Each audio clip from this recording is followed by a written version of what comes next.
So our story today, of course, comes in the backdrop of what we'll find in any kind of ancient literature. There's always what would be the word? There's always objectionable part of these old stories in that they are a competition between an empire and a smaller country, and between religions. And so one of the points of all these stories is to say, our God's the real God, and your God isn't, right? And we're better than you are. But beneath that, it's a great story that has many other levels to it, and we can dig into some of those today. Last Sunday we were speaking about pride, and I mentioned that my mother had always said to me, pride goeth before a fall, and a haughty spirit before destruction. Speaking of the negative side of pride. But this is a bit of what Naaman, this great commander, the 4-star general of the troops, suffered from. And we all suffer from that little bit of pride that when we need help, we sometimes find it hard to receive it or look for it. Am I the only one like that? So, we all have a tendency to suffer quite a bit sometimes before we'll make the call, or see the right person, or do what we need to. And I'm not sure what that's all about, but it's pretty human, and I think you can relate to that. And ministers struggle with it too. A young minister was pleased that a woman in his congregation always asked for copies of his sermon. That kind of felt good to him. And one day his pride got the better of him, and he asked her about it. She says, she said, I love to get copies of your sermon. She says, they're the perfect size for the bottom of my birdcage. That was a good reality check for her. But sometimes this negative pride, not self-confidence, gets the better of us, and we get stubborn about life. And as my mother used to chide me, sometimes we cut off our nose to spite our face. We can hurt ourselves and others because we won't listen, or we won't change our mind, or take a chance. Sometimes we think if we don't understand something, that we can't do anything with it. But there's a lot of things I don't understand, and I'm glad to have the help, medically and in other ways. In the summer of 1982, 2 ships collided in the Black Sea off the coast of Russia. Hundreds of passengers died in the icy, numbing water. An investigation revealed the cause of the accident. It wasn't a technological problem like radar malfunction or even thick fog. The cause was human stubbornness. Each captain was aware of the other ship's presence nearby. Both could have steered clear, but according to the news reports, neither captain wanted to give way to the other. Each was too proud to yield first. By the time they came to their senses, it was too late. A game of chicken and seas, I guess. Our story today gives us a vivid example of a man struggling with that sense of pride, even with his life on the line. A Syrian general has leprosy. That's tough. He's a tough guy, but the disease was tougher than him. It's eating him up, if you know what I mean. He tries all the local cures, all the proper cures, spares no expense, and no luck. Finally, a nameless servant. This is one of the great miracles. That a girl who had been taken violently from her family and everybody she knew, and worked for the guy who was in charge of the army that did that, would care of her. But that's our divine nature. We have the ability, when things are done to us that aren't fair, to not respond in kind. And it's important we don't, because whatever we reap, we sow. That's why the Apostle Paul said, if someone's mean to you, don't be mean back. Be your nice, normal self, and you'll heap coals of fire on their head. Because as long as we don't become like the evil done to us, we'll have the blessing. Spirit will be able to bless us and use us and help us. But if we return in kind, even if they drew first blood, if we draw blood back, then we're still under that immune system that tears apart everything that's violence and violent and harmful in the world. And so this servant girl, she said, there's somebody back in my land who can help. A fellow named Elisha. Which is preposterous if you've ever been so sick that nothing else worked. Well, it's hard to believe that something else will, especially if it's some land that you look down upon as insignificant. It's like an offshore clinic in the Bahamas, an obscure prophet's house in Israel. But Naaman's desperate, and desperate people will do desperate things. And he doesn't go empty-handed. He gets a letter of introduction from the king. He's pulling all the stops. And he takes a small fortune in silver and gold and fine clothing. But turns out they're no good to him. And so many of the things we can sometimes put our trust in are no good to us. And we all know that definition of insanity, right? Doing the same thing even when it doesn't work. There's a human pattern to that. Well, he gets to Elisha's house, and Elisha doesn't even come out to see him. How's that for an insult? I mean, it's like the king showing up. The servant goes out. And instead, Elisha sends word via his servant to go dip 7 times in the muddy river at the end of the street. 7 ducks in a dirty pond. Well, he almost didn't do it, did he? His pride was hurt.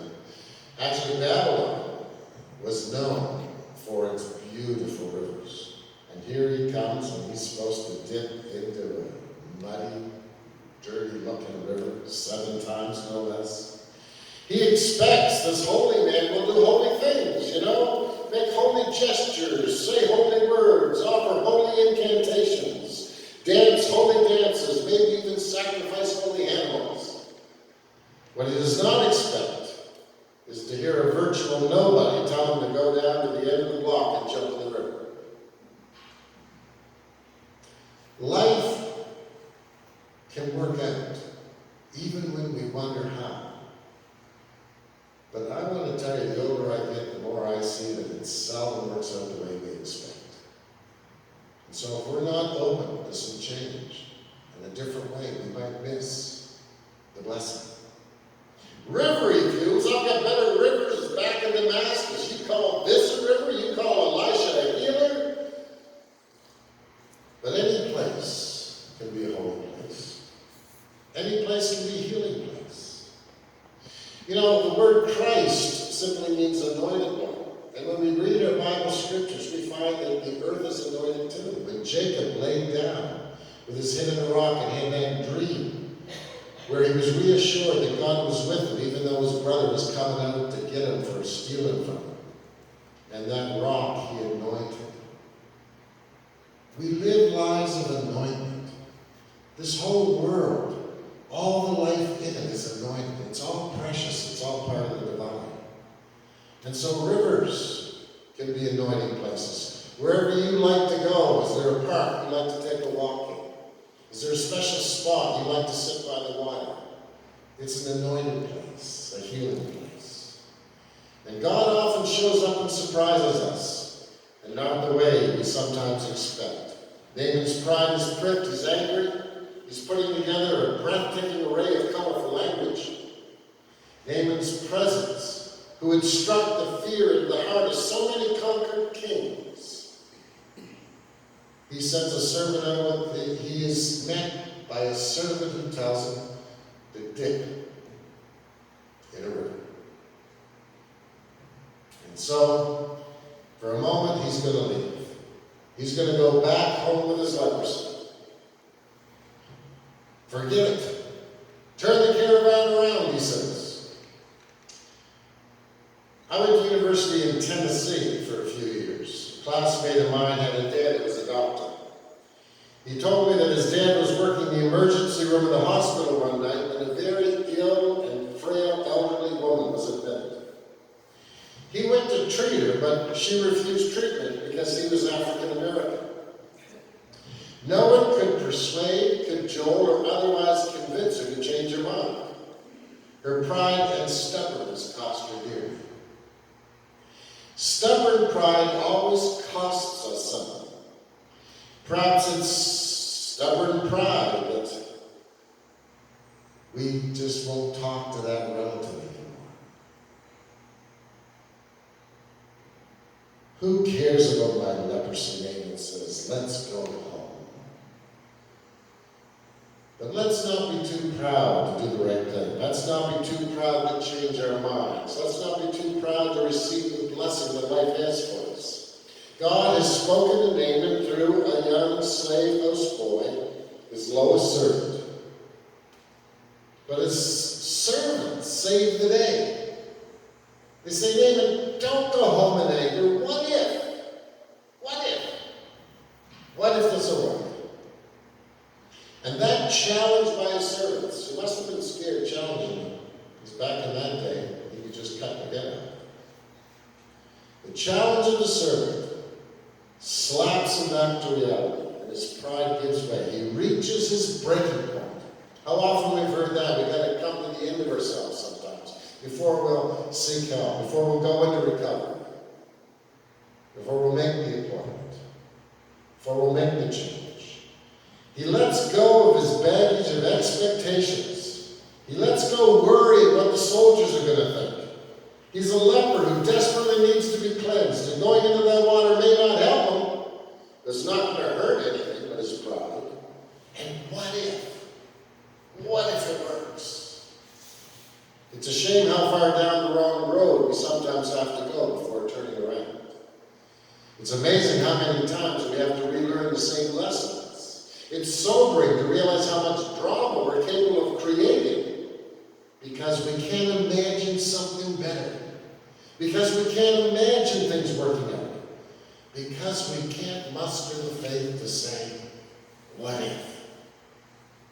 And change is messy and often hard.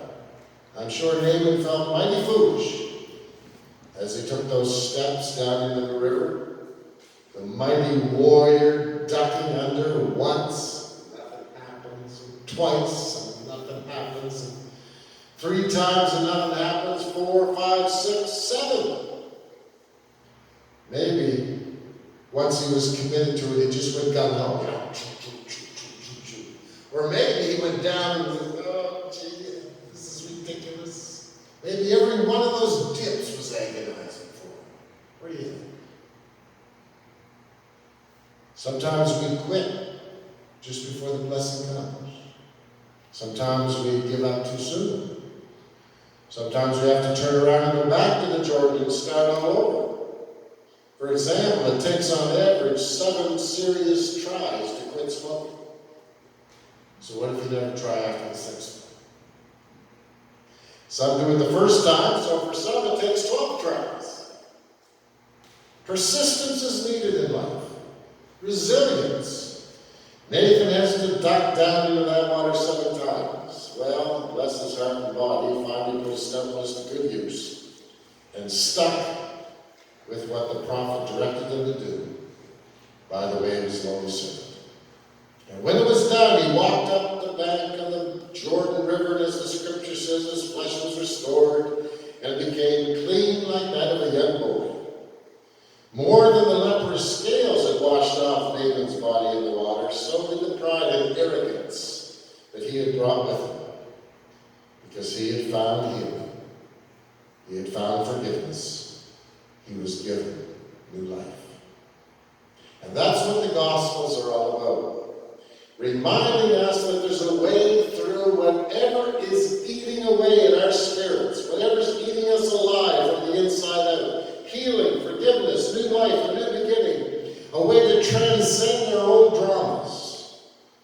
The waters of Jordan are muddy, there's a struggle to be engaged with, a challenge to be faced, perhaps some face to be lost.